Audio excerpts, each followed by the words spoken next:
Welcome friends. தமிழும் சரஸ்வதியும் இன்னைக்கு எபிசோட்ல அர்ஜுனோட கேஸ் இன்னைக்கு விசாரணைக்கு வருது. கார்த்தி தமிழ்கிட்ட அர்ஜுனுக்கு பெயில் கிடைச்சிடக்கூடாது அப்படின்னு சொல்லிட்டு இருக்கிறாரு. அர்ஜுனோட வக்கீல் ராகினிட்ட சொல்லிட்டு இருக்கிறாரு அர்ஜுனுக்கும் அர்ஜுனோட மாமாவுக்கும் பெயில் கிடைச்சிருச்சு அப்படின்னு சொல்றாரு. சொன்ன மாதிரியே என்னோட பையனை வெளியில கொண்டு வந்துட்டோமா அப்படின்னு அர்ஜுனோட அம்மாவுமே ரொம்ப சந்தோஷப்படுறாங்க. தேங்க்ஸ் சார் அப்படின்னு ராகினி நன்றி சொல்றாங்க. நீங்க நன்றி சொல்ல வேண்டியது யாருக்குன்னு உங்களுக்கே தெரியும் அப்படின்னு இன்டைரக்டா கோதையை பத்தி சொல்றாரு அர்ஜுனோட வக்கீல். தமிழோட வக்கீல்கிட்ட இப்போ தமிழும் கார்த்தியும் கேட்டுட்டு இருக்கிறாங்க. எப்படி சார் அர்ஜுனுக்கு பெயில் கிடைச்சிச்சு அப்படின்னு கேக்குறாங்க. ஏன் சார் அப்ஜெக்ஷன் பண்ணி ஒரு வார்த்தை கூட பேசல அப்படின்னு கேட்டுட்டு இருக்கிறாரு கார்த்தி. நம்ம என்னதான் அப்ஜெக்ஷன் பண்ணி பேசினாலும் 2-3 வாரத்துல மறுபடியும் அர்ஜுனுக்கு பெயில் கொடுத்துருவாங்க அப்படின்ற மாதிரி வக்கீல் சமாளிக்கிறாரு. ராகினி கோதைக்கு கண்ணாலேயே நன்றி சொல்றாங்க. அடுத்ததா பெயில் வாங்கின அர்ஜுனும் அர்ஜுனோட மாமாவும் நேரா இப்போ தமிழோட கம்பெனிக்கு வராங்க. அர்ஜுனுக்கு எப்படி பெயில் கிடைச்சிச்சுனே தெரியல அப்படின்னு கோவமா பேசிட்டு இருக்கிறாரு கார்த்தி தமிழ்கிட்ட.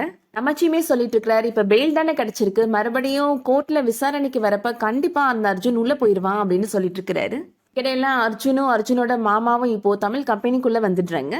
என்ன எங்களை பார்த்தா அதிர்ச்சியா இருக்கா, எங்களை 6 மாசமாவது ஜெயிலுக்குள்ள தள்ளிடலான்னு தான் நினைச்சீங்க அப்படின்னு கேக்குறாரு. இப்ப நாங்க வெளியில வந்துட்டோம் பாத்தீங்களா அப்படின்னு ரொம்ப திமிரா பேசுறாரு. நீங்க என்னமோ தியாகம் பண்ணிட்டு சுதந்திர போராட்ட தியாகி மாதிரி ஜெயிலுக்கு போயிட்டு வந்த மாதிரி பேசுறீங்க அப்படின்னு நமச்சி சொல்லிட்டு இருக்கிறாரு. திருட்ட பயல்க, நீங்க எங்களோட திங்ஸ் திருடிட்டு தானே ஜெயிலுக்கே போனீங்க அப்படின்ற மாதிரி சொல்றாரு. பெரிய மனுஷங்கன்னா அடிக்கடி ஜெயிலுக்கு போறது சகஜம்தான் அப்படின்ற மாதிரி அர்ஜுனோட மாமா சொல்லிட்டு இருக்கிறாரு. அர்ஜுன் வழக்கம் போல ரொம்ப திமிரா பேசுறாரு.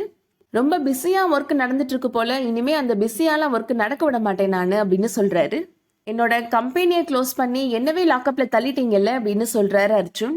இனிமேதான் இந்த அர்ஜுனோட ஆட்டமே ஆரம்பிக்க போகுது அப்படின்னு சொல்றாரு. இனிமேல் நான் உங்களை வாழ விட மாட்டேன், ஒவ்வொரு நாளும் உங்களுக்கு நான் பிரச்சனை கொடுத்துட்டு தான் இருப்பேன் அப்படின்னு சொல்றாரு அர்ஜுன். அடுத்ததான் கோதை ரொம்ப டல்லா உட்காந்துட்டு இருக்கிறாங்க.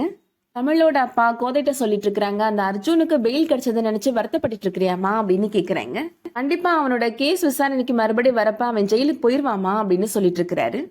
தமிழ் கார்த்தி நமச்சி 3 பேருமே இப்போ வீட்டுக்கு வராங்க. கார்த்தி அர்ஜுனுக்கு பெயில் கிடைச்சதை நினைச்சு ரொம்ப கோவமா பேசிட்டு இருக்கிறாரு. அர்ஜுன் நேரா நம்ம கம்பெனிக்கு வந்து சவால் விடுற மாதிரி பேசுறான்ப்பா அப்படின்னு சொல்றாரு. அவரோட ஆட்டோ இனிமே தான் ஆரம்பிக்க போதா, நம்மள வாழ விட மாட்டோம் அப்படி இப்படின்னு பேசுறான்ப்பா அப்படின்னு சொல்றாரு. ஜெயிலுக்கு போய் அந்த அர்ஜுனோட திமிர் இன்னும் அடங்கலையா, நம்மள பழிவாங்கன்னு தான் நினைச்சிட்டு இருக்கிறானா அப்படின்னு வசூமி சொல்லிட்டு இருக்கிறாங்க. சரஸ்வதி சொல்லிட்டு இருக்கிறாங்க தப்பு பண்றவங்க எல்லாம் எப்படிதான் தண்டனையில இருந்து தப்பிக்கிறாங்கன்னே தெரியல அப்படின்னு சொல்றாங்க. சட்டத்துல இருந்து வேணா அந்த அர்ஜுன் தப்பிச்சிருக்கலாம், ஆனா கண்டிப்பா தப்பு பண்றவங்களுக்கு அந்த கடவுள் தண்டனை கொடுப்பாரு அப்படின்ற மாதிரி சொல்றாங்க சரஸ்வதி.